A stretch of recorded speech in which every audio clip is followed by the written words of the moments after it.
आज एक वेगळी मोहीम तुम्ही इथं राबवतात. 11वी मोहीम आहे ही. पण आज तुम्ही देवनगरीत आलात. तुमचं इथं येण्यामागं, कारण ही मोहीम जी आहे गड संवर्धन मोहीम आहे, पण आज तुम्ही या नगरीत का आलात? काय उद्देश आहे? छत्रपती शिवरायांच्या जयंतीचं औचित्य साधून आपण गड किल्ले संवर्धन स्वच्छता मोहीम सुरू केली. किल्ले शिवनेरी या ठिकाणावरून आज ही 13वी मोहीम जरी देहू या नगरीमध्ये होत असेल, ठीक आहे. आमचं उद्दिष्ट आहे की महिन्यातला एक दिवस छत्रपती शिवरायांसाठी, ज्या राजांनी गड किल्ले उभे केले त्या राजांचा आजही विचार प्रत्येकाच्या मनामनात राहायला पाहिजे, ही भावना यामागं महत्त्वाची आहे. पण छत्रपती शिवरायांचे गुरु म्हणून आपण ज्यांच्याकडे पाहतो ते जगद्गुरु संत तुकाराम महाराज. 27व्या वर्षी छत्रपती शिवरायांना छत्रपती ही पदवी जर कुणी दिली असेल ती जगद्गुरु संत तुकाराम महाराजांनी दिली. आणि देहू आणि ही मावळ खोरं हे एक क्रांतीचं केंद्र म्हणून या परिसराला आपण पाहतात. हिंदवी स्वराज्याच्या स्थापनेमध्ये या परिसराचा सगळ्यात महत्त्वाचा सिंहाचा वाटा आहे.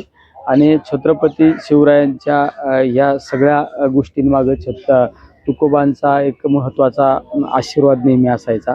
ही नगरी आणि तुकोबा आणि शिवराय हे भक्ती शक्तीचं नातं होतं. आणि त्यामुळे आज या देहू नगरीमध्ये आम्ही ही मोहीम या ठिकाणी घेतलेली आहे. शिवाजी महाराजांचं नाव घेतल्याशिवाय या देशात राजकारण होत नाही. त्यांचा जो ठेवा आहे या देशातला, एवढं मोठे गडकोट आहे, कुठेतरी दुर्लक्ष होत आहे सरकारचं या सगळ्या गडकोटांवर. 100% दुर्लक्ष होत आहे. आज आपण पाहिलं महाराष्ट्रात नाही पूर्ण देशामध्ये राजकीय कार्य असू, सामाजिक असू, धार्मिक कार्य असू, त्यामध्ये छत्रपती शिवरायांचं नाव घेतलं जातं. पण त्याच छत्रपती शिवरायांनी जे गडकोट किल्ले अभेद्यपणे उभे केले त्या गडकोटांची आज दुरावस्था आपल्याला पाहायला मिळत आहे. जर ते गडकोट जे किल्ले आजही अभेद्य राहिले तर तेच छत्रपती शिवरायांचे विचार प्रत्येकाच्या आज मनामनात राहतील. जोपर्यंत चंद्र सूर्य आहे तोपर्यंत हे छत्रपती शिवरायांचे विचार राहिले पाहिजे. कारण अखंड हिंदुस्थानामध्ये एकमेव राजा असा होऊन गेला, तो 18 पगड जाती धर्माला घेऊन चालणारा राजा म्हणजे छत्रपती शिवराय. पहिलं अष्टप्रधान मंडळ जर कुणी काढला असेल ते छत्रपती शिवरायांनी. आज पाहिलं असं आपण पाहतो की देशातलं मंत्रिमंडळ असो, राज्यातलं मंत्रिमंडळ, पण ह्या सगळ्या गोष्टींचे संस्थापक छत्रपती शिवरायामध्ये होते. म्हणजे दूरदृष्टी असणारा राजा. त्या राजांसाठी आपण बऱ्याच वेळा राजकीय माणसं फक्त टीका टिप्पणी करतात की सरकारने हे केलं पाहिजे ते केलं पाहिजे. टीका टिप्पणी करण्यापेक्षा आपण एक ठिणगी म्हणून काम केलं पाहिजे.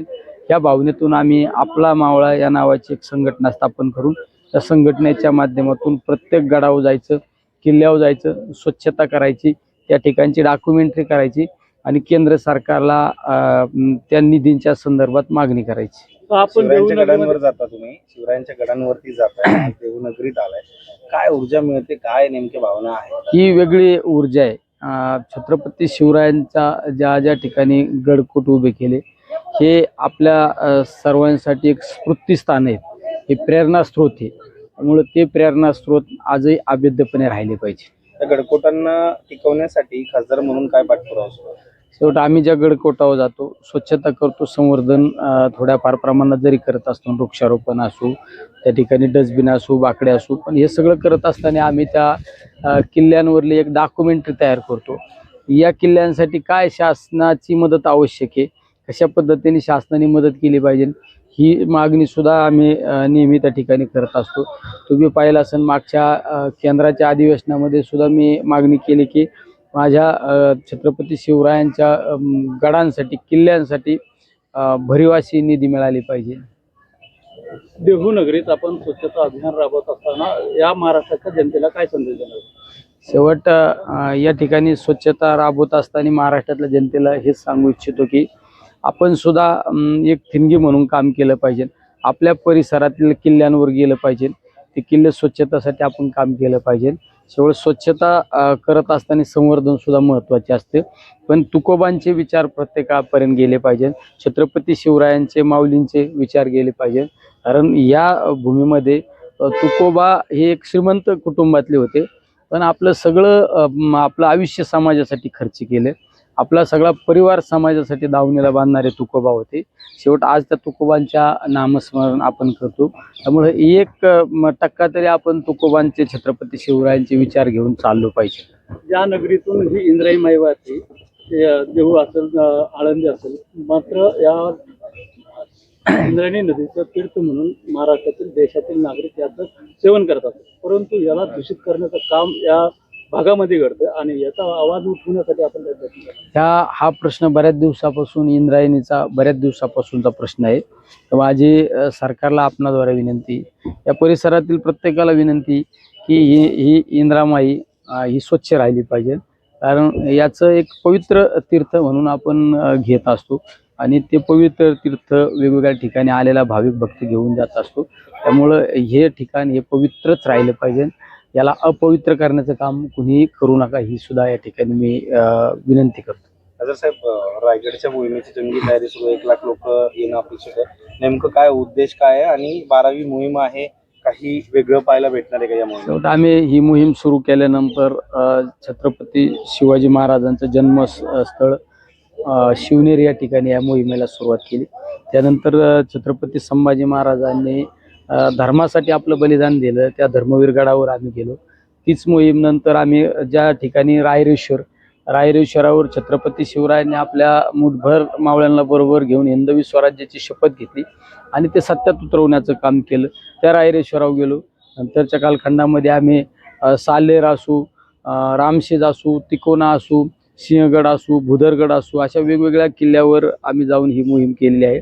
आम्ही 13वी मोहीम, ज्या 12 मोहिमा झाल्या त्या 12 मोहिमांची आम्ही एक पुस्तिका तयार केली आणि 13वी मोहीम घेत असताना आम्ही महाराष्ट्रातील ज्या ज्या लोकांनी, ज्या ज्या साधू संतांनी, कुणी शाहीर असू, महाराज मंडळी असू, वेगवेगळ्या धार्मिक ठिकाणी काम करणारे आपले जागरण गोंधळी असू, पारंपरिक वाद्यवाले असू, या सगळ्यांचा एक सत्कार सोहळा त्या ठिकाणी ठेवणारे, ज्यांनी छत्रपती शिवरायांचे विचार घराघरापर्यंत पोहोचवण्याचं काम केलं, असे शिवशाहीर असू, व्याख्याता असू, अशा वेगवेगळ्या लोकांचा त्या ठिकाणी एक सत्कार सोहळा करणार आहे. आणि तो शिवसोहळा आपण एक 2 दिवसाचा शिवसोहळा करणार आहे. त्या शिवसोहळ्यासाठी कमीत कमी महाराष्ट्रातील एक 60 ते 70 हजार शिवभक्त उपस्थित राहतील, ही एक त्या ठिकाणी सांगू इच्छितो. काही प्रमुख पाहुणे येण्याची चर्चा सुद्धा आहे. हा कार्यक्रम आपले सर्वांचे नेते, देशाचे नेते, ज्यांनी खऱ्या अर्थाने छत्रपती शिवरायांच्या विचाराला प्रेरित होऊन काम केलं. छत्रपती शिवरायांचा एक कायम विचार असायचा, माझ्या शेतकऱ्याच्या शेतातील पिकाच्या देठाला सुद्धा हात लावला नाही पाहिजे, माझा शेतकरी हा सुखी झाला पाहिजे, ही भावना छत्रपती शिवरायांची होती.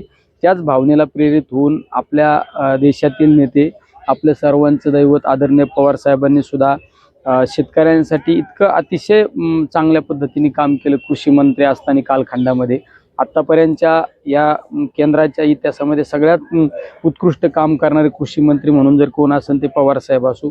अशा वेगवेगळ्या क्षेत्रामध्ये पवारसाहेबांनी ज्या छत्रपती शिवरायांनी आरमार उभं केलं, इंग्रजांशी लढा उभा केला, त्याच पद्धतीने पवारसाहेबांनी संरक्षण मंत्री असताना सुद्धा एक मोठ्या प्रमाणात आपल्या देशामध्ये क्रांती घडवण्याचं काम केलं. अशा नेत्याच्या उपस्थितीमध्ये तो कार्यक्रम आपण घेत आहे. त्या कार्यक्रमासाठी देशाचे प्रधानमंत्री नरेंद्र मोदी सुद्धा येण्याची त्या ठिकाणी शक्यता आहे. थँक्यू.